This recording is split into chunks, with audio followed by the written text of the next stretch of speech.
Hello बच्चों, कैसे हो? उम्मीद करता हूँ आप लोग अच्छे होंगे। हमने पिछले लेक्चर में बात की थी ठीक इसके पहले वाले चैप्टर की, किसकी?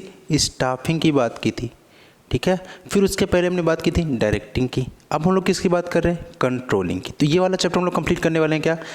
कंट्रोलिंग। तो आराम से बैठ जाइए, पूरे चैप्टर को 1 बाय 1 करके टॉपिक वाइज पूरा कंप्लीट करेंगे और आपकी तैयारी भी अच्छी हो जाएगी यहाँ पर, ठीक है। तो कंट्रोलिंग में देखते हैं कंट्रोलिंग के अंदर क्या क्या हम लोग कवर करने वाले हैं। तो सबसे पहले तो इसमें क्या करोगे, इसके जो भी कॉन्सेप्ट्स हैं, कॉन्सेप्ट्स कंट्रोलिंग के, नेचर एंड इंपॉर्टेंस क्या क्या है इसके अंदर कंट्रोलिंग के। दूसरा, थर्ड में क्या करेंगे, relation between planning and controlling. ये जो इंपॉर्टेंट टॉपिक है जहाँ से क्वेश्चन आ सकते हैं, ये एक इंपॉर्टेंट टॉपिक में से ज़्यादा हो जाता है। फिर हमारा प्रोसेस, ये भी इंपॉर्टेंट टॉपिक हो जाता है क्योंकि प्रोसेस काफ़ी जगह पर पूछा जाता है, सीयूटी वगैरह में भी पूछा जाता है यहाँ से क्वेश्चन। इसके फिर बाद techniques of the managerial control. तो कंट्रोलिंग की कौन कौन सी टेक्निक्स होती हैं इसके बारे में हम लोग एक करके देखेंगे, ठीक है। तो आइए स्टार्ट करते हैं।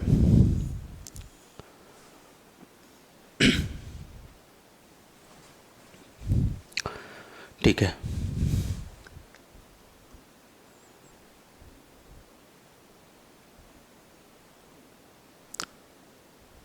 तो controlling refers the process of evaluation. क्या कर रहा है? It is a process of evaluation and assessment of the work done. क्या?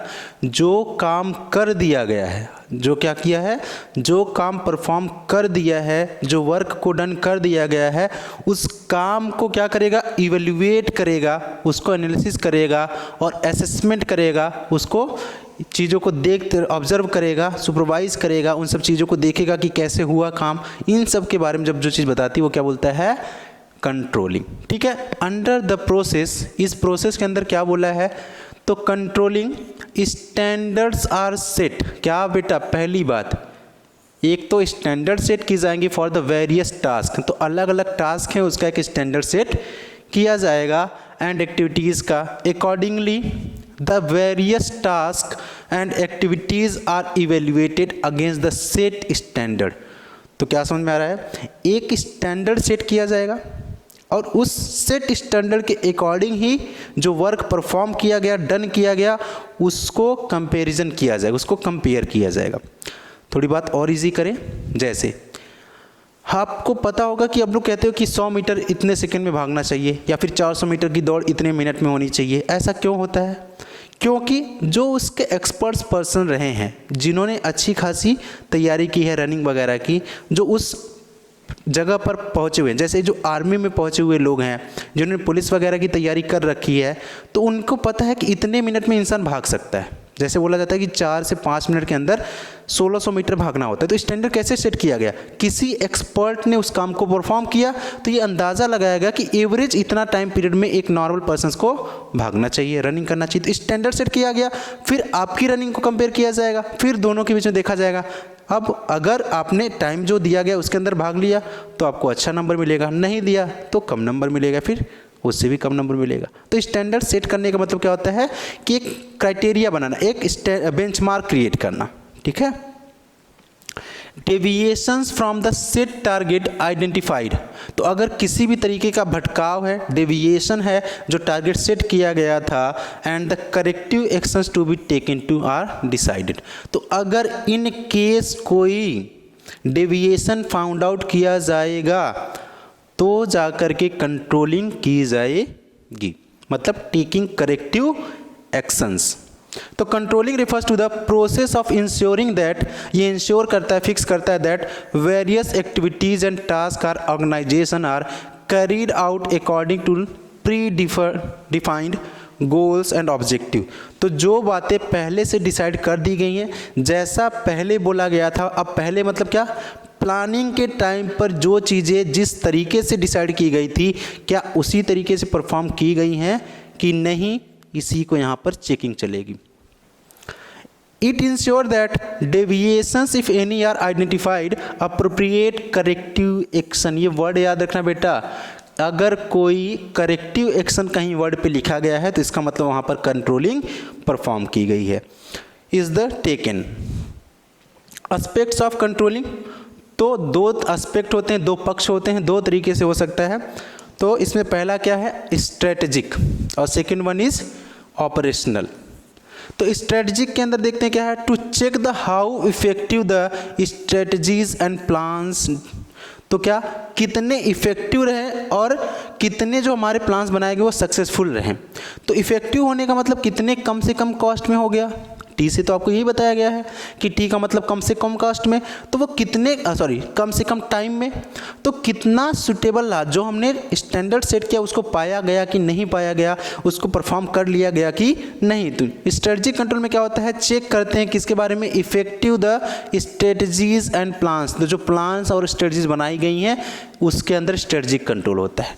तो deviation in actual performance and plan performance due to underestimation of the plan. तो क्या बोलता है कि जो यहाँ पर परफॉर्मेंस में डेविएशन आया है वो क्यों कह रहा है कि under estimation of the plan, plan को अंडर एस्टिमेट किया गया है, या फिर बोल सकते हो कि प्लान बहुत ही अप्रोप्रिएट नहीं रहा। दूसरा ऑपरेशनल कैसे हो सकता है, to focus on managerial and other activities of organisation. तो managerial activities and other activities, देखो बेटा दोनों में अलग अलग। स्ट्रेटेजिक में किसके ऊपर बोला, प्लान और स्ट्रेटजी। तो जो स्ट्रेटजी बनाई गई और जो प्लान बनाया गया उसको बोला गया कि उसमें कोई कमी रह गई है। ऑपरेशन बोला है वर्किंग में, मतलब मैनेजमेंट की वर्किंग में या फिर अदर एक्टिविटीज की वर्किंग में कोई दिक्कत रह गई है। ठीक है, तो यहाँ पर mismatch due to fault in the activities और एक्शन। तो यहाँ पर कोई एक्शन में गलती हुई है या फिर कोई एक्टिविटीज़ में गलती हुई है उसकी वजह से आया है, और यहाँ पर प्लान हमारा जो था, स्ट्रेटजी था, कुछ उसमें अंडर एस्टिमेट रह गया होगा या फिर वो कम आका गया होगा या फिर हमने सही से प्लानिंग नहीं कर पाई हो। तो यहाँ पर किसका प्रॉब्लम है, प्लान और स्ट्रेटजी का प्रॉब्लम, यहाँ पर वर्किंग का प्रॉब्लम है। ठीक है, तो दो तरीके से है। नेचर ऑफ कंट्रोलिंग, कंट्रोलिंग के कौन कौन से नेचर हैं। पहला गोल ओरिएंटेड फंक्शन है। भाई कंट्रोलिंग क्या है, हम लोग अभी से तक पढ़ते आ रहे हैं कि जितने भी टाइप्स के हमारे फंक्शंस रहे हैं मैनेजमेंट के, सबका एक ही काम रहा है, क्या, सब जो ऑब्जेक्टिव बनाया गया है, कॉमन गोल बनाया है, उसी की तरफ तो ले जाते हैं। तो यहाँ पर भी वही काम है। It ensure that everyone follows the plans और द वर्क इन अकम्प्लिश मतलब पूरा करना, as per the plan and tries to achieve the goal of the organisation. तो जो ऑर्गेनाइजेशन का कॉमन गोल है उस कॉमन गोल को पाना ही यहाँ पर मेन मोटिव होता है। परवेसिव फंक्शन, परवेसिव जो हर तरफ हर जगह तू ही तू ऐसा करके, ठीक है। तो it is activities perform not only by top level management, सिर्फ इन्होंने क्या बोला, टॉप लेवल के लोग नहीं परफॉर्म करते हैं इसको, but also by managers working at all levels. तो top level, middle level, lower level, इन सब लेवल पे ये काम परफॉर्म किया जाता है। Both backward and forward looking. तो ये फंक्शन क्या है, आगे भी देखता है पीछे भी देखता है, तो मतलब दोनों तरफ देखता है। ये सिर्फ ये नहीं कहता कि हम क्या करेंगे, आगे देखते चले जाएंगे, फ्यूचर के बारे में सोचेंगे, और ये भी ये नहीं देखेगा कि सिर्फ हम पास्ट के बारे में सोचते रहेंगे। ये दोनों को, पास्ट को सोच करके फ्यूचर के लिए तैयारी करेगा। ठीक है, तो यहाँ पर इस तरीके से सोच सकते हैं। तो the work is done is assessed and deviations from the predetermined standards are evaluated. तो पहला तो क्या, बैकवर्ड कैसे हुआ कि जो काम परफॉर्म कर दिया गया है पास्ट में, उस काम को क्या करना, असेस करना और उसमें डेविएशन को फाइंड आउट करना। ठीक है, तो ये क्या हो गया, बैकवर्ड हो गया। Based on the deviation the controlling function, वो जो डेविएशन फाउंड आउट किया गया, seeks to take the required corrective actions. तो उसको क्या करना पड़ेगा, करेक्टिव एक्शंस को लेना पड़ेगा। तो इन this way controlling evaluate the actual performance. तो जो एक्चुअल परफॉर्मेंस की गई है by comparing it with the guide focus future actions. तो दो चीजें आपको दिख रही हैं, क्या कि पास्ट के परफॉर्मेंस को जब इवेल्युएट किया जाएगा तो ये बैकवर्ड लुकिंग हो गया, और उसके बेसिस पर जब फ्यूचर के लिए प्लान्स बनाए जाएंगे तो वो क्या हो गया, फॉरवर्ड हो गया। तो ये बैकवर्ड्स और फॉरवर्ड दोनों के बीच में लिंक प्रोवाइड कर सकता है, फिर लिंक की तरह काम करता होता है। तो ये दोनों एक्टिविटीज होता है, फॉरवर्ड लुकिंग भी है और बैकवर्ड लुकिंग भी है। कॉन्टिन्यूअस फंक्शंस, तो कॉन्टिन्यूअस फंक्शंस इज क्या है, ऑन गोइंग प्रोसेस है, ये लगातार चलने वाली प्रक्रिया है। This functions carried out till the time and organisation survives. तो जब तक ऑर्गेनाइजेशन जिंदा है तब तक कंट्रोलिंग चलता रहेगा। एग्जाम्पल में हमारे घर में जब तक हमारे फादर और मदर रहते हैं, हमारे जब भी पेरेंट्स हमारे से बड़े रहते हैं, तब तक वो हमको कुछ ना कुछ बातों पर कुछ ना कुछ चीज़ें सिखाते रहते हैं कि न किसी बात पे हमसे बोलते रहते हैं। तो ये मतलब क्या है, वो हमेशा चाहते हैं कि आप कहीं गलती कर रहे हो तो आपको सिखाते रहते हैं। ठीक सेम चीज़ कंट्रोलिंग के साथ है, जब तक ऑर्गेनाइजेशन है तब तक कंट्रोलिंग भी चलता रहेगा। Importance of controlling in organisation, तो क्या इंपॉर्टेंस होते हैं इसके ऑर्गेनाइजेशन में? तो पहला अचीविंग गोल्स, तो जो गोल बनाया गया है उसको अचीव करने के लिए इसका इंपॉर्टेंस होता है।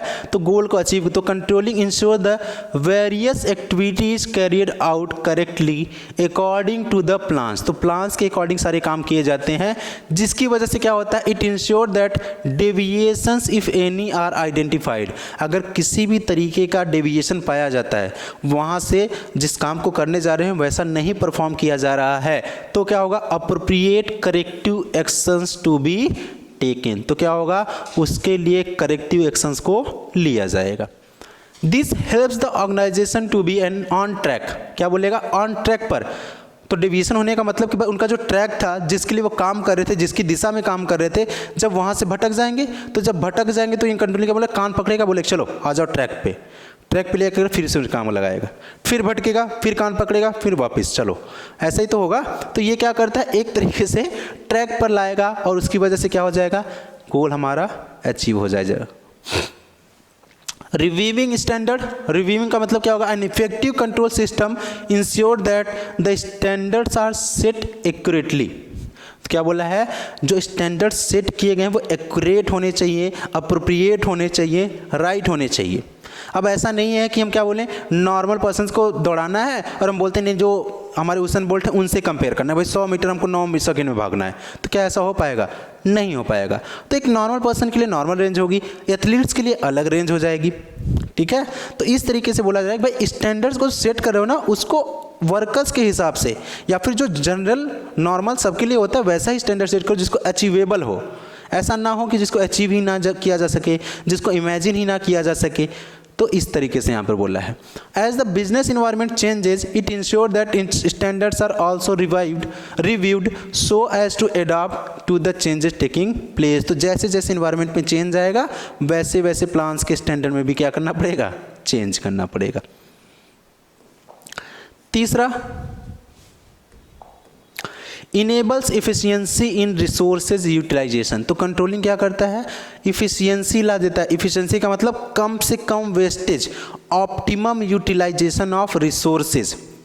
तो an effective control system ensure that there is minimum wastage of resources. In other words, it ensures that the resources are utilized optimally and in the most efficient, मतलब जितना ज़्यादा उनसे हम आउटपुट ले सकते हैं उतना अच्छे तरीके से उसको यूटिलाइज किया जा रहा है। बेटर मोटिवेशन, तो with controlling employees know what is expected from them and how their performance would be evaluated. तो कंट्रोलिंग में तो यही हो रहा है ना, स्टैंडर्ड पहले ही सेट किया जाएगा। जब स्टैंडर्ड सेट हो जाएगा तो हर एम्प्लॉय को पता है कि उसका जो इवेल्युएशन होने वाला है उसके लिए क्या क्राइटेरिया है, क्या मेजरमेंट स्केल्स बनाए गए हैं, तो वो पहले से प्रिपेयर रहेगा और उसके अकॉर्डिंग काम करेगा। और उनको ये भी पता है कि कैसे इवेल्युएट होगा उनका परफॉर्मेंस, तो वो क्या करेंगे, इनकरेज होंगे, ज़्यादा अच्छे से परफॉर्म करेंगे तो उनका परफॉर्मेंस क्या हो जाएगा, बेटर हो जाएगा। मेंटेन ऑर्डर, क्या होता है, ऑर्डर को यहाँ पर मेंटेन कर रहा है। तो controlling helps to keep close watch on the activities and behaviour of employees. तो बिहेवियर और एम्प्लॉयज़ कैसे काम कर रहा है उनको बहुत ही क्लोजली ऑब्जर्व करता रहता है। In this way it helps in maintaining order and discipline in the organisation. तो इसकी वजह से क्या हो रहा है, वहाँ पर ऑर्डर हो रहा है, जो ऑर्डर है उनकी जो व्यवस्था है, अरेंजमेंट है एंड डिसिप्लिन्स हैं, उनको प्रॉपर सही से देखा जा रहा है। इंश्योर्स कोऑर्डिनेशन, ये क्या करता है, कोऑर्डिनेशन को इंश्योर करता है, मतलब फिक्स करता है कि यहाँ पर ऑर्गेनाइजेशन में अच्छी तरीके से कोऑर्डिनेशन होगा। तो with proper controlling the effort of the various departments can be unified towards the common goal and objective of the organisation. तो क्या बोलता है, the effort of the various department, तो अलग अलग डिपार्टमेंट्स के जो एफर्ट्स हैं उनको एक साथ लाया जा सकता है, किसके थ्रू, कंट्रोलिंग के through. The existence of predefined standard of evaluation ensures coordination in the activities of various department. तो अगर ये चीज़ पहले से ही डिफाइन कर दी जाए कि किनको किस तरीके से परफॉर्म करना है तो कोऑर्डिनेशन थोड़ा इजी हो जाता है।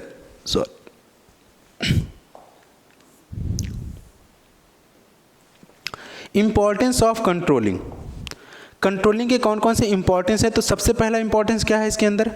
इनेबल इफिशियंसी इन रिसोर्स अलोकेशन। क्या बोला? इफिशियंसी यहाँ पर आती है कि enable efficiency in the resource allocation. तो रिसोर्स का जहाँ पर यूटिलाइजेशन अच्छे से किया जाना है तो उसका यूटिलाइजेशन बहुत ही अच्छे तरीके से किया जाएगा, इफिशियंसी किया जाएगा, मतलब लो वेस्टेज में किया जाएगा। सेकेंड, इंश्योर कोऑर्डिनेशन, जो हमने देख लिया है।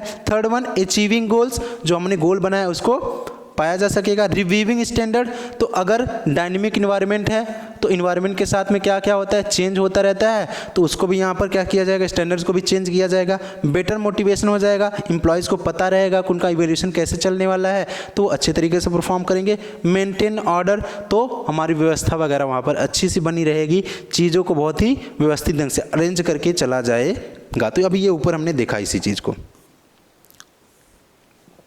लिमिटेशंस ऑफ कंट्रोलिंग फंक्शंस, तो अगर इसके अच्छाइयाँ हैं तो कुछ बुराइयाँ भी हैं। क्या लिमिटेशंस हैं? तो पहला लिमिटेशंस में क्या है? Setting standard in a quantitative terms. क्या होता है यहाँ पर? क्वांटिटेटिव और qualitative. When the standard are not set in the quantitative term it become difficult to evaluate. ठीक है, तो अब स्टैंडर्ड जो सेट कर सकते, देखो दो तरीके से चीज़ें होती हैं, एक क्वालिटेटिव और एक होती हैं क्वांटिटेटिव। अब जब क्वालिटी की बात करता है तो यहां पर किसी की भी बिहेवियर की बात करता है, बिहेवियर या फिर उसके एटीट्यूड की बात करता है। क्वांटिटेटिव में क्या बोलता है? नंबर्स में बात करता है, number of output, number of functions, इनमें। तो क्वांटिटी जो नंबर्स में बात करे, क्वालिटी जो क्वालिटी की बात करता है। तो क्वालिटी में क्या होता है? क्वालिटी होगी ना, बिहेवियर, एटीट्यूड, उनके बात करने के तरीके, उनके कैसे वो चलते हैं, वो कैसे वो काम कर रहे हैं, चीज़ों को कैसे परफॉर्म कर रहे हैं, उसको हम लोग बोलेंगे क्वालिटेटिव।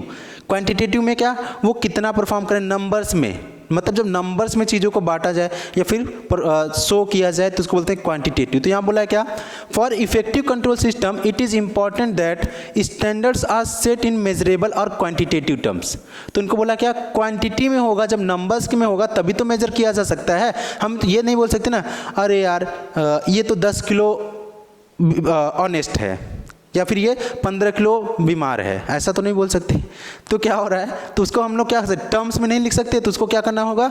उसको मेजर करना थोड़ा प्रॉब्लमेटिक हो जाता है या फिर डिफिकल्ट होता है। तो it may not be possible in every case, तो हर केस में ये पॉसिबल नहीं है कि उनको नंबर्स के फॉर्म में डिसाइड किया जा सके। When the standards are not set in quantitative terms, तो जब इनको क्वांटिटेटिव टर्म्स में नहीं सेट किया जा सकता तो it becomes difficult to evaluate performance. तो मतलब क्या? ये सिर्फ एक एस्पेक्ट को लेता है, क्वांटिटेटिव को, क्वालिटेटिव को नहीं लेता, तो जिसकी वजह से क्या होती है? प्रॉब्लम्स आती हैं। No control over external forces, तो भाई आप कितना भी कर लो, आप इंटरनली खुद के ऊपर कंट्रोल कर सकते हो ना, बाहर की चीज़ों पर थोड़ी ना कंट्रोल किया जा सकता है। तो ऑर्गेनाइजेशन के विद इन जो भी चीज़ें हैं उसको तो कंट्रोल किया जा सकता है, लेकिन जो एक्सटर्नल चीज़ें हैं उनको कंट्रोल नहीं किया जा सकता है। तो इसमें an organisation can not control external forces such as government policies, technical changes, a change in such forces change the standard of evaluation and the thereby the entire control system. तो इसकी वजह से क्या हो रहा होता है? पूरे कंट्रोल सिस्टम में चेंजेस हो जाते हैं। रेजिस्टेंस, तो क्लोज एंड कॉन्टिन्यूअस मॉनिटरिंग में receive resistance from the employ. अब क्या हो रहा है इसमें कि अगर आपके ऊपर बार बार नज़र रखा जाए या फिर किसी के ऊपर एकदम नज़र लगा के रख दो, बैठे रहो, उसको देखते रहो, तो क्या करेगा? काम करने में परेशान हो जाएगा या फिर वो इरिटेट होगा, वो उसको गुस्सा आएगा कि क्या मेरे ऊपर, मेरे सर के ऊपर बैठे पड़े हैं लोग। ठीक, तो यहाँ पर भी सेम चीज़ है ना, अगर आप किसी इंसान के ऊपर, किसी वर्कर या फिर एम्प्लॉय के ऊपर बहुत ज़्यादा नज़र बना के रखे हो, बहुत ज़्यादा उसके ऊपर सुपरविजन रखे हो, तो वो क्या हो जाएगा? फ्रस्ट्रेट होगा, प्रॉब्लम करेगा, तो वो क्या करेगा? रजिस्ट करेगा इन सब चीज़ों को, ठीक, वुड मेक कंट्रोलिंग डिफिकल्ट, तो क्या बोलेगा, कंट्रोलिंग को डिफिकल्ट बना देगा, कंट्रोलिंग करना आसान नहीं होगा। Expensive, a controlling system involves cost in term of money, क्या करता है, कंट्रोलिंग के लिए क्या चाहिए, मनी की रिक्वायरमेंट होगी, टाइम की रिक्वायरमेंट होगी एंड एफर्ट्स की। तो अ स्मॉल ऑर्गेनाइजेशन में not be able to afford the cost, तो कंट्रोल सिस्टम थोड़ा सा क्या हो जाता है, एक्सपेंसिव हो जाता है। Relationship between planning and controlling, तो प्लानिंग एंड कंट्रोलिंग में क्या रिलेशनशिप है, तो पहला नेचर एंड कॉन्सेप्ट के बेसिस पे देखेंगे तो controlling is closely related to planning, क्या बोला, जो कंट्रोलिंग है वो बहुत ही क्लोज रिलेटेड है किससे, प्लानिंग से। A good control system requires set standard for evaluation, तो क्या बोला कि अगर हमको कंट्रोलिंग करनी है अच्छे से तो उसके लिए एक स्टैंडर्ड सेट करना पड़ेगा, और वो कब बनेगा, प्लानिंग के समय ही बन जाएगा। तो कहीं ना कहीं प्लानिंग के एकदम पास है, अगर प्लानिंग नहीं है तो कंट्रोलिंग करना मुश्किल हो जाएगा। These standards are provided by the plans, क्या देखो यही बात बोला ना, प्लान्स के अकॉर्डिंग होता है standard, defined by the organisation. In other words plans are serve as the base for controlling, तो अगर प्लानिंग है तभी कंट्रोलिंग की जा सकती है। इंटरडिपेंडेंट एंड इंटरलिंक्ड, दोनों एक दूसरे के ऊपर डिपेंड हैं प्लस एक दूसरे से जुड़े हुए हैं। कैसे, controlling is an essential for effective implementation, तो क्या बोला, कंट्रोलिंग क्या बोला है, इफेक्टिव इम्प्लीमेंटेशन किसका, प्लान्स का, जो प्लान वगैरह बनाए गए हैं उनके इफेक्टिव इम्प्लीमेंटेशन के लिए क्या चाहिए होता है, कंट्रोलिंग की रिक्वायरमेंट होती है। तो it is essential to keep a close watch on the plans, तो प्लान पे बहुत ही पैनी नज़र होनी चाहिए, तीखी नज़र होनी चाहिए। Identify any deviation and take appropriate corrective actions, तो अगर किसी भी तरीके का छोटा सा भी डेविएशन आता है तो तुरंत उसके ऊपर क्या करना चाहिए, एक्शन लेना चाहिए। Without proper controlling planning would be futile, तो क्या होगा कि अगर हम लोग विदाउट प्रॉपर कंट्रोलिंग नहीं होगा तो प्लानिंग हमारा क्या हो जाएगा, अच्छे से काम नहीं कर पाएगा या फिर हम उस तक नहीं पहुंच पाएंगे। In a similar manner planning forms the base for controlling, तो क्या बोला, सेम चीज, वो पहली वर्ड है, without planning there would be no nothing to control, तो प्लान ही नहीं करोगे तो कंट्रोल क्या करोगे। जैसे आपने सोचा होगा कि बोर्ड्स में मेरे 90% आने चाहिए, अब आपने प्लानिंग की कि 90% आने चाहिए, तो अब किसी भी तरीके का आपको लगेगा नहीं मैं इतनी मेहनत नहीं कर रहा हूँ, इतनी पढ़ाई नहीं कर रहा हूँ, तो आप तुरंत एक्शन लोगे ना। अगर आपने सोचा ही नहीं होता तो एक्शन कैसे लेते, नहीं। तो प्लानिंग ही ऐसी चीज़ है जो हमको स्टैंडर्ड सेट करती है और उसके बेसिस पर ही हम कंट्रोलिंग कर रहे होते हैं।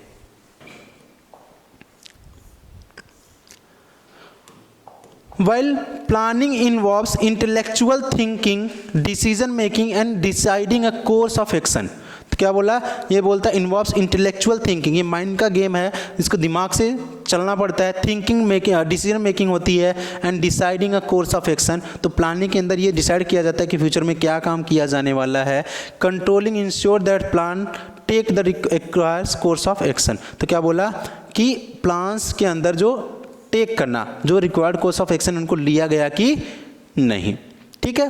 तो पहले पॉइंट। तीसरा, both are backward and forward looking, planning भी बैकवर्ड है एंड फॉरवर्ड लुकिंग है, एंड कंट्रोलिंग भी बैकवर्ड एंड फॉरवर्ड लुकिंग है। कैसे, both concept of planning and controlling are interlinked, दोनों क्या है, इंटरलिंक्ड हैं। कैसे, they are forward looking and backward looking, दोनों क्या है, फॉरवर्ड लुकिंग भी हैं एंड बैकवर्ड लुकिंग भी हैं। Planning is a process wherein it is decided what is to be done, planning के अंदर क्या डिसाइड करते हैं हम लोग, यही तो कहते हैं ना, क्या किया जाना है, फ्यूचर में क्या चीज़ें परफॉर्म करनी है, and accordingly deciding the required course of action, और उसी के अकॉर्डिंग क्या करते हैं कि तरीके बताते हैं कि किस तरीके से कोर्स ऑफ एक्शन है, किस तरीके से काम को परफॉर्म किया जाएगा। In other word planning involves deciding the goals and objective, तो प्लानिंग के अंदर क्या हो रहा है, गोल्स और ऑब्जेक्टिव को डिसाइड किया जाता है, which are to be achieved and deciding the action through which they are to be achieved, और इसके लिए क्या करना, एक्शंस को डिसाइड करना कि जिसके थ्रू उसको पाया जा सकता है। In this way planning helps in predicting future action. तो प्लान क्या करता है, फ्यूचर एक्शंस को प्रिडिक्ट करता है कि फ्यूचर में क्या होने वाला है। It can be said to looking ahead, तो इसको क्या बोलेंगे, लुकिंग अहेड, ठीक है। तो कहाँ पर ये पूरी चीज़ें इसकी लुकिंग अहेड आ जाएंगी।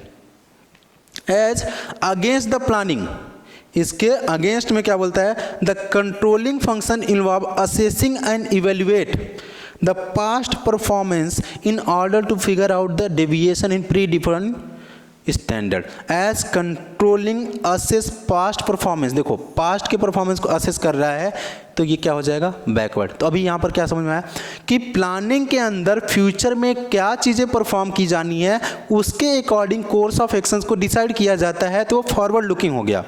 कंट्रोलिंग, जो प्लानिंग में डिसाइड किया गया था, कंट्रोलिंग क्या करता है कि जो भी एसेस करता है, इवेल्युएट करता है उस परफॉर्मेंस को, एक्चुअल परफॉर्मेंस को जो प्लान में बनाया गया था। तो प्लानिंग ने फ्यूचर के बारे में सोचा और कंट्रोलिंग ने बैकवर्ड जो पास्ट में चीज़ें की गई उस परफॉर्मेंस को एक्चुअल में एक्सेस किया, उसको एसेस किया, पता लगाया, इवेल्युएट किया, ठीक है। तो ये क्या हो गया, बैकवर्ड लुकिंग हो गया। However, it must be remembered that planning decides the goal and actions for the future, but these decisions are taken on the basis of experience and previous controlling actions। तो क्या बोला गया कि जो हमने planning करनी होती है वो किसके बेसिस पर करते हैं, जो पास्ट में डेविएशंस फाइंड आउट किए थे कंट्रोलिंग ने, एंड जो पास्ट में चीज़ें हमने की थी उसके एक्सपीरियंस के बेसिस पर डिसाइड करते हैं। तो इसी वजह से क्या हो जाएगा, ये planning involves looking back as well. तो हमने पास्ट में जो काम किया उसको देख करके प्लानिंग फिर से की है, तो कहीं ना कहीं ये बैकवर्ड लुकिंग भी हो गया। सेम चीज़, controlling not just involve assessing past performance but also decides corrective actions to be taken, ठीक, and form the base for the plan. तो ये सिर्फ पास्ट परफॉर्मेंस को देखता ही नहीं है, ये भी बताता है कि फ्यूचर में क्या करेक्टिव एक्शंस लिए जाएंगे, उनको सही करने के लिए कौन कौन से एक्शंस को परफॉर्म किया जाएगा, तो उसके लिए बता रहा है। Thus, the controlling functions looks forward as well. So hence it can be concluded that both planning and controlling are forward looking as well as backward looking. इसके बाद हमारे टॉपिक में क्या है, प्रोसेस ऑफ कंट्रोलिंग। तो controlling के कौन कौन से प्रोसेस हैं, तो पहला steps involve in the controlling process. तो कौन सा प्रोसेस है, सेटिंग स्टैंडर्ड। पहला प्रोसेस के अंदर क्या बोला, स्टैंडर्ड को सेट करो कि भाई हम जब कुछ देखेंगे तब जो स्टैंडर्ड्स बनाएंगे, जो मेजरमेंट बनाएंगे, तभी तो उसके बेसिस पर हम लोग कुछ करेंगे, तो वही चीज़। तो the first step is setting standard against the actual performance is evaluated. मतलब किसके बेसिस पर हम लोग इवेल्युएट करेंगे, तो कोई तो स्टैंडर्ड होना चाहिए ना। जैसे हम लोग बोलते हैं कि यार खाना अच्छा नहीं है, तो हमने कुछ तो हमारे मन में चल रहा होगा, पास्ट में कहीं पर हमने कुछ ऐसा खाया पिया होगा कि वो हमको अच्छा लगा होगा, तो हमने जो पिछला किया है उसके बेसिस पे ही तो करेंट को हम लोग क्या कर रहे हैं, कंपेयर कर रहे हैं। तो यहाँ पर क्या बोला, वही चीज़ कि एक्चुअल परफॉर्मेंस को कैसे इवेल्युएट करना है, उसके लिए क्या करना होता है, स्टैंडर्ड को सेट करना पड़ता है। The standards can be in both qualitative terms and quantitative terms. अब क्वालिटेटिव में क्या आया, देखो क्वालिटी की बात करेगा तो improve coordination, higher goodwill etcetera. और जब क्वांटिटेटिव की बात करेगा तो sales target, production target, selling target, ये क्या होगा, क्वांटिटेटिव हो जाएगा। It must be kept in the mind that set standards should be facilitate easy comparison। तो जो स्टैंडर्ड बनाया गया वो ऐसा ना बनाया जाए जिससे कंपेयर करना ही मुश्किल हो जाए। अभी हमने बताया ना कि आपको क्या करना है, आर्मी में जाने के लिए या फिर आपको नॉर्मल पर्सन्स का हमको क्या करना है, रनिंग उसका चेक करना है कि वो अच्छे दौड़ पाते हैं कि नहीं। अब उनको हुसैन बोल्ट के से कंपैरिजन करो तो क्या हो जाएगा, क्या अप्रोप्रिएट है, क्या वो सही है, नहीं, वो गलत हो जाएगा। तो यहीं पे बोला है फैसिलिटेट इजी कंपैरिजन, उसका कंपैरिजन करना आसान होना चाहिए। Set standards need to be flexible enough to cope with the changes in the business environment. तो स्टैंडर्ड इस तरीके से होना चाहिए कि अगर कोई इन्वायरमेंट में चेंज आ जाता है तो उसके अकॉर्डिंग क्या होना चाहिए, इसको भी चेंज कर सकें। तो मेज इसके अंदर ये सेकेंड स्टेप में क्या आ जाता है, मेजरिंग द एक्चुअल परफॉर्मेंस, क्या करना, एक्चुअल परफॉर्मेंस को मेजर करना, ये सेकेंड पार्ट में। तो पहला तो हमने स्टैंडर्ड सेट कर दिया, तो स्टैंडर्ड सेट करने के बाद हमारे पास में क्या है, एक्चुअल परफॉर्मेंस को क्या करना है, मेजर करना है। तो मेजर करने के लिए क्या करेंगे हम लोग, next step is the controlling process is to measure the performance of the various activities. तो वेरियस एक्टिविटीज का हम लोग परफॉर्मेंस को मेजर करेंगे, किस परफॉर्मेंस को, एक्चुअल परफॉर्मेंस को। Various techniques can be used such as personal observation and performance report. तो रिपोर्ट के थ्रू भी हो सकता है एंड पर्सनल ऑब्जर्वेशन के थ्रू भी ये किया जा सकता है, एक्चुअल परफॉर्मेंस को यहाँ पर मेजर किया जाएगा। एज फॉर एज पॉसिबल, जितना ज़्यादा हो सके, performance need to be measure in the same unit in which standards are set. ठीक है, अब ऐसा तो नहीं बोल सकते ना, बोलेंगे 2 किलो चावल 2 लीटर पानी के बराबर है, ऐसा बोलेंगे क्या, नहीं ना। तो यूनिट्स ऑफ मेजरमेंट सेम होना चाहिए।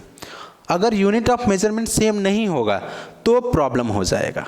तो क्या होगा, एक्चुअल मतलब करेक्ट इंफॉर्मेशन, करेक्ट इवैल्यूएशन नहीं हो पाएगा।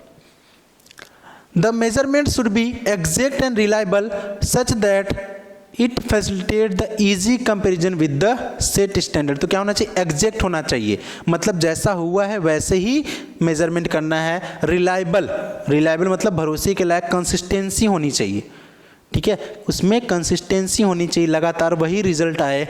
मोर ever the measurement of the performance can be at various stages in the activities और at the completion of the activities. तो इसका क्या हो सकता है, इसके अलावा बहुत जगह पर परफॉर्मेंस को वेरियस स्टेज पर एक्टिविटीज़ के थ्रू इसको मेजरमेंट किया जा सकता है। अब हमने क्या बोला, स्टैंडर्ड को भी सेट कर दिया, परफॉर्मेंस को मेजर कर लिया। तो मेजर करने के बाद क्या करेंगे, कंपैरिजन करेंगे, कंपेयर करेंगे भाई कि हमने जो सोचा था और जो हमने पाया है वो क्या बराबर है, वो क्या इक्वल हो जाएगा। तो इसके बारे में, तो कंपैरिजन परफॉर्मेंस, तो after the actual performance is measured it is then compared with the predefined standard. तो जो स्टैंडर्ड सेट किया गया है उसको क्या किया जाएगा, कंपेयर किया जाएगा। This helps in assessing whether there are any deviation और डिफिशियंसी इन द परफॉर्मेंस। तो उसमें ये पता लगाया जाएगा क्या किसी तरीके का उसमें कोई डिफिशियंसी है, कोई उसमें कमी है। Accordingly, it helps in identifying the required corrective actions to be taken. अगर कोई डेविएशन फाइंड आउट किया जाएगा तो उसके लिए करेक्टिव एक्शंस को लिया जाएगा। एनालाइज, हमने क्या कर लिया, कंपेयर भी कर लिया। अब एनालाइज करेंगे कि भाई वो जो एक्शंस आए हैं, जो भी हमने चीज़ें निकाली वो क्या सही हैं, गलत हैं, कितनी सही हैं, कितनी गलत हैं, उसके बारे में एनालाइज करेंगे डेविएशंस को with the comparison of the actual performance with the set standard. तो जो हमने स्टैंडर्ड सेट किया था और जो एक्चुअल परफॉर्मेंस हुआ है, the deviation is performance are identified. तो क्या हो रहा है, डेविएशंस फाइंड आउट किया गया। तो फॉर एनालाइजिंग डेविएशंस, तो जो डेविएशंस फाइंड आउट किया गया, the following methods can be used. तो डेविएशन को फाइंड आउट करने के 2 मेथड्स हैं जो इम्पॉर्टेंट है CUT के पॉइंट ऑफ व्यू से, प्लस ये आपके एग्जाम पॉइंट ऑफ व्यू से भी इम्पॉर्टेंट है। ठीक है, तो पहला क्या है, क्रिटिकल पॉइंट कंट्रोल। ये क्वेश्चन जरूर आया होगा, सैंपल पेपर सॉल्व करोगे तो जरूर मिलेगा। मैनेजमेंट बाय एक्सेप्शन, तो दोनों में क्या ऑप्शन है, अकॉर्डिंग टू द टेक्निक, इस टेक्निक के थ्रू क्या बोला जाता है, rather than controlling all the activities, सभी एक्टिविटीज को कंट्रोल नहीं किया जा सकता या फिर नहीं किया जाता है। In the management only key result areas which affect the entire organisation should be focused on. मतलब इसका मतलब ये सिर्फ कि वही पॉइंट्स को, उन्हीं एक्टिविटीज़ को मेजर किया जाएगा, उन्हीं एक्टिविटीज़ के ऊपर हम लोग क्या करेंगे, कॉन्टिन्यूसली मैनेजमेंट क्या करेगा, एनालाइज करेगा, जो कि ऑर्गेनाइजेशन को बहुत बड़े लेवल पर अफेक्ट कर सकते हैं या फिर जो बहुत ही महत्वपूर्ण डिसीजन है, जिनको रूटीन नहीं होता, मतलब जो रूटीन वर्क में नहीं है, जिनको नॉर्मल या फिर नीचे लेवल के जो मैनेजमेंट है वो उसको नहीं देख पाएगा, नहीं हैंडल कर पाएगा, तो उनके ऊपर ध्यान देना चाहिए, किसको, मैनेजमेंट को। तो यहाँ पर KRA, की रिजल्ट एरिया, कोई ऐसी चीज़ जिसके घटित होने पर पूरे ऑर्गेनाइजेशन का रिजल्ट बैड हो सकता है या फिर बुरा हो सकता है या फिर पूरी तरीके से पलट सकता है, तो इंटायर ऑर्गेनाइजेशन का। मैनेजमेंट बाय एक्सेप्शन के अंदर क्या बोला है, ओनली सिग्निफिकेंट डिविएशन, जो महत्वपूर्ण डिविएशन है, मेजर, जो मेजर डिविएशन है या फिर जो महत्वपूर्ण डिविएशंस है, which are above the an acceptable range should be controlled. तो जो एक्सेप्टेबल रेंज से ज़्यादा है, जिनको एक्सेप्ट नहीं किया जा सकता, उनके ऊपर फोकस किया जाना चाहिए। तो the an attempt must not be made to control everything. तो सब चीज़ को कंट्रोल नहीं करना है, सिर्फ उन्हीं को कंट्रोल करना है जो सिग्निफिकेंट हैं, जिनका मेजर डिविएशन है। Deviations should not only be identified, सिर्फ डेविएशंस को फॉलो नहीं करना, मतलब उनको सिर्फ निकालना नहीं, बट देयर कॉज, उनके कारण, मस्ट ऑल्सो बी रिकॉग्नाइज्ड, उनको भी पहचानना चाहिए। तो सिर्फ कॉज हमको नहीं फाइंड आउट कर लेना है, उनके जो आइडेंटिफाई प्रॉब्लम्स, डेविएशन को नहीं करना, उसके कारण को भी पता लगाना है। Some cause for deviation can be infeasible, मतलब जिनको देखा नहीं जा सकता, जिनको कंट्रोल में नहीं किया, जो एक्चुअल में नहीं दिख सकते हमको। स्टैंडर्ड्स, डिफिशियंसीज इन प्रोसेस और डायनेमिक बिजनेसेस इन्वायरमेंट। तो कुछ ऐसे भी हमारे पास में प्रॉब्लम्स हो सकती हैं, फिर कुछ ऐसे भी फैक्टर्स हो सकते हैं जो इनफिजिबल है। फिजिबल मतलब होता है जो दिखाई दे, जो एक्चुअल में जिनको देखा जा सके, जिनको फिजिकली फॉर्म में लाया जा सके। तो यहाँ पर कुछ ऐसे प्रॉब्लम्स हैं जिनको हम लोग क्या ना पता लगा पाएंगे, ना उनको एक्चुअल में देख पाएंगे। करेक्टिव मेजर्स, पांचवा क्या हो गया, करेक्टिव मेजर्स। तो in case deviations are beyond the acceptable range, हमने क्या किया, एनालाइज किया, और एनालाइज में ये पता लगा कि कुछ को कंट्रोल किया जा सकता है, कुछ को कंट्रोल नहीं किया जा सकता। तो जो कंट्रोल किया जा सकता है वो तो कंट्रोल, उसके लिए एक्शन लिया जाएगा। जिसको नहीं किया जा सकता उसके लिए बोल रहा है कि which are beyond the acceptable range it become necessary to take corrective actions. तो जो बियॉन्ड हो गए हैं, जिनको करेक्ट करना थोड़ा सा मुश्किल हो सकता है, या फिर जिनको कंट्रोल करना बहुत ही ज़्यादा इंपॉर्टेंट है, उसके लिए क्या किया जाए, करेक्टिव एक्शंस लिए जाएंगे। It must be ensure that deviation do not occurs against. तो ये इंश्योर किया जाएगा कि जो डेविएशन है वो दोबारा से ना हो।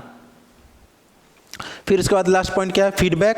The controlling function does not and by taking corrective actions. तो एक बार आपने करेक्टिव एक्शंस ले लिया, उस चीज़ को सही कर दिया, इसका मतलब नहीं कि अब आपको दोबारा नहीं करना पड़ेगा, ये हमेशा चलता रहेगा। तो कॉन्टिन्यूअस प्रोसेस होता है। After suggesting corrective measures a feedback report is prepared. एक फीडबैक रिपोर्ट दिया जाएगा कि कैसा हुआ, हाँ भाई हमने जो एक्शंस लिए हैं, करेक्टिव एक्शंस, क्या उनका रिजल्ट कैसा आया, जो हमने डेविएशंस देखे थे वो सॉल्व हो गए कि नहीं हो गए।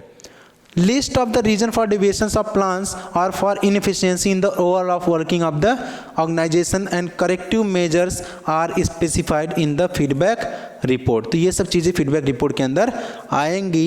It act as a base for establish the standard for the next year। तो फीडबैक क्या करेगा, नेक्स्ट ईयर के स्टैंडर्ड्स को सेट करने में हमारी हेल्प करेगा। And the controlling process again start from the initial step. तो फिर क्या हो जाएगा, यहाँ से वो फिर से दोबारा से स्टार्ट हो जाएगा। देखो वही चीज़ यहाँ पर कंट्रोलिंग प्रोसेस के अंदर है। पहला स्टैंडर्ड को सेट करना, दूसरा उसको मेजर करना, थर्ड उसको कंपेयर करना, चौथा उसको एनालाइज करना, पांचवा उसको कंट्रोल करना, लास्ट में उसको फीडबैक देना। ठीक है।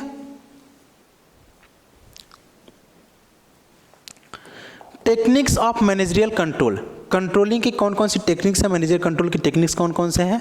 तो यहाँ पर बोला है इन टू कैटेगरीज, पहला एक ट्रेडिशनल एंड दूसरा मॉडर्न। तो एक तो भाई पुराने लोग कैसे उसको हैंडल कर रहे होते थे, एक हमारा करंट में, हमारा जो मॉडर्न है, जो करंट एरा चल रहा है या फिर करंट सिचुएशन चल रही है, उनमें कैसे इनको हैंडल किया जा रहा है।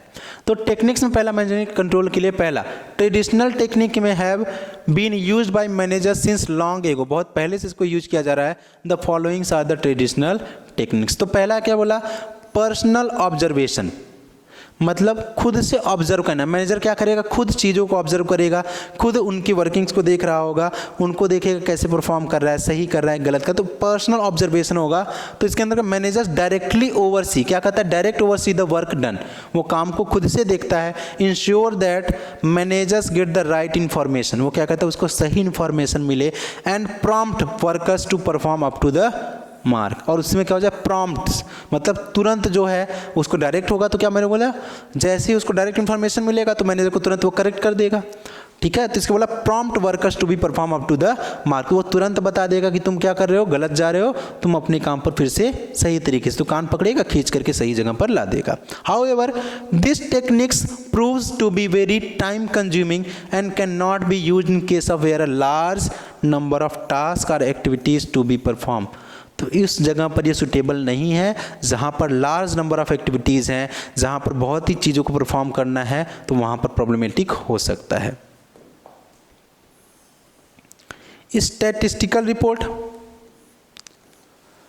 statistical analysis of the performance is done in form of average, ratio and percentage।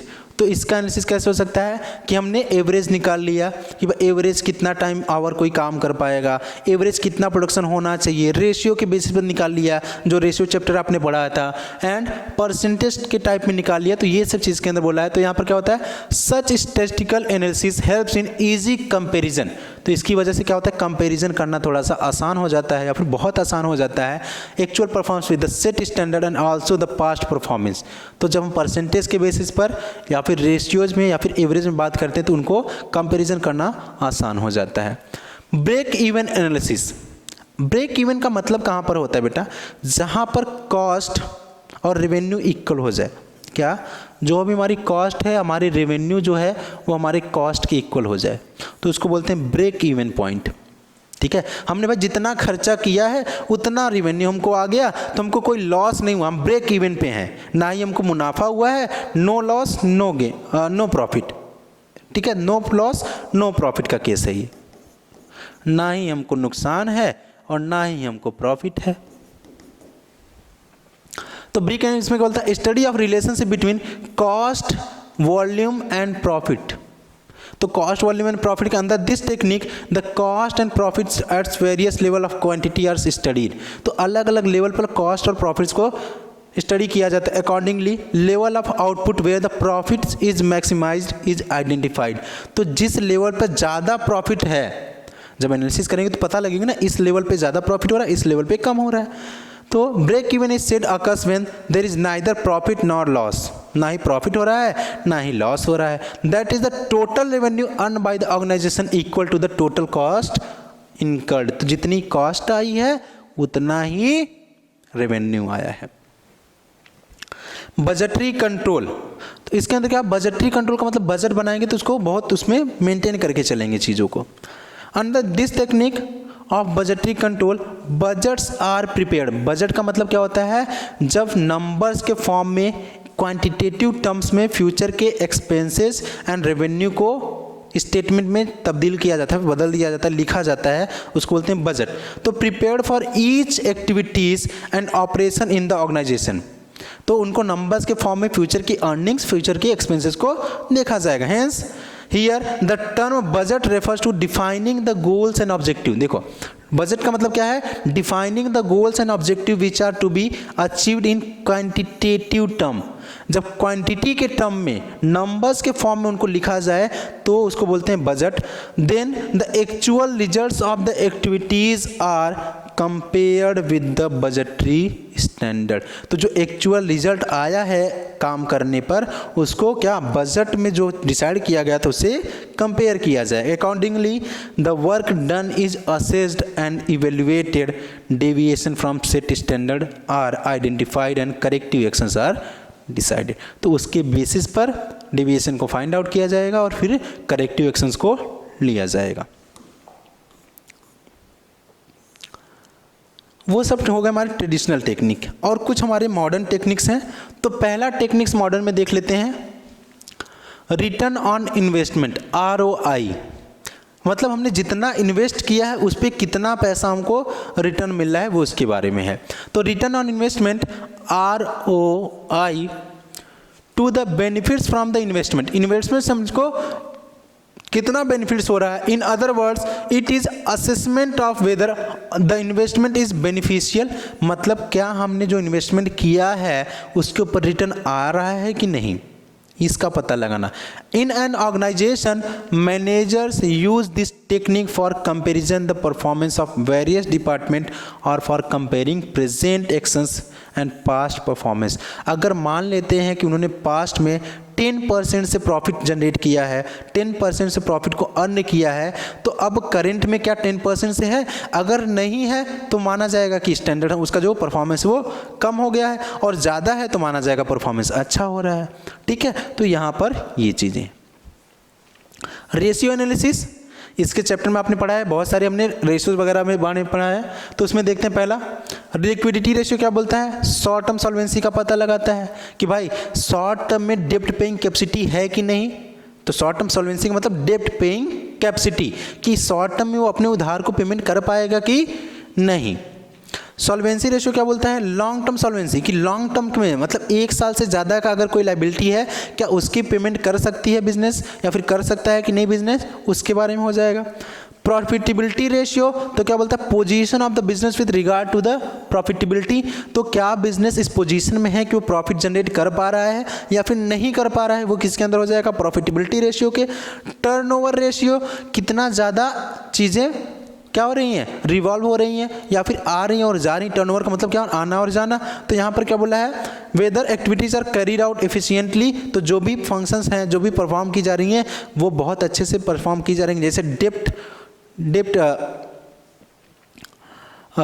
हाँ ठीक है। टर्नओवर रेशियो का मतलब क्या होगा? कितने एफिशिएंटली चीज़ों को यूटिलाइज किया जा रहा है, जो भी रिसोर्सेज हैं।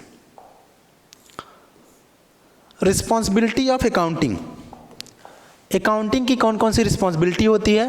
तो under this system responsible for accounting various division in the organisations are set up as responsible centre. अब ये रिस्पॉन्सिबिलिटी सेंटर क्या है? ये आपके बीकॉम के पार्ट हैं, ठीक है, बट यहाँ पर इन्हें डाल दिया थोड़ा, मैं आपको बता देता हूँ। रिस्पॉन्सिबिलिटी सेंटर का मतलब क्या होता है?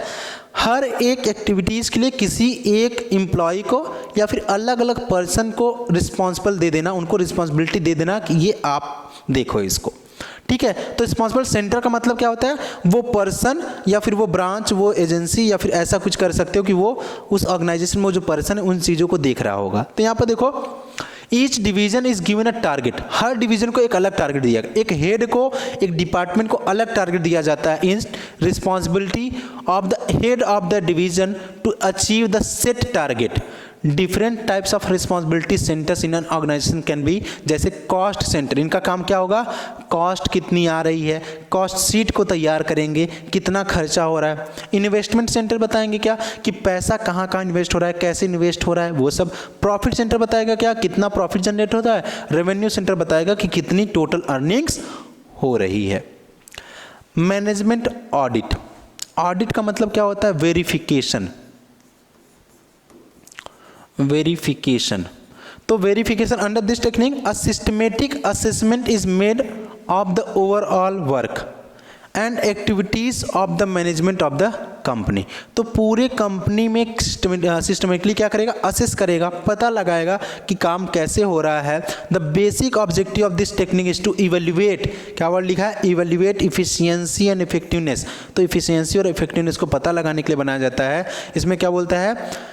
Task of the management, accordingly it helps in identifying the areas which are required corrective action। तो यहाँ पर बोला है सिस्टमेटिक असेसमेंट के बाद में ऑडिट करते हैं। ऑडिट मतलब वेरिफिकेशन ऑफ द मैनेजमेंट, तो मैनेजमेंट कैसा काम कर रहा है, अच्छा काम कर रहा है कि नहीं कर रहा है, तो उसका यहाँ पर पता लगाना ही किसके अंदर आ जाता है? ऑडिट के अंदर आ जाता है।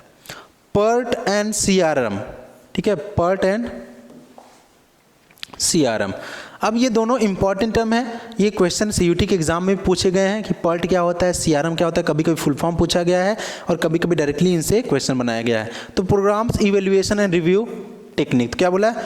पर्ट का मतलब programme, evaluation and review technique. तो प्रोग्राम पहला, P से, दूसरा इवेल्युएशन, तीसरा रिव्यू और चौथा टेक्निक, ठीक है। तो and critical CPM, critical path method are based on the network analysis. Under this technique, the entire task is divided into various smaller activities. तो इनके अंदर क्या होता है कि पूरे काम को छोटे छोटे पार्ट में बांट दिया जाता है। Each activities is then accorded a timeline and cost estimate. तो क्या होता है, सबको एक टाइमलाइन, एक अलग कॉस्ट एस्टिमेट किया जाता है। In this way effective execution of the task and activities are perform. ठीक है, तो इसमें क्या पूरे काम को छोटे छोटे पार्ट्स में बांट देना, जिससे उसकी इफेक्टिवनेस एंड इफिशिएंसी को बढ़ाया जा सके। छठवां पॉइंट है मैनेजमेंट एंड इंफॉर्मेशन सिस्टम।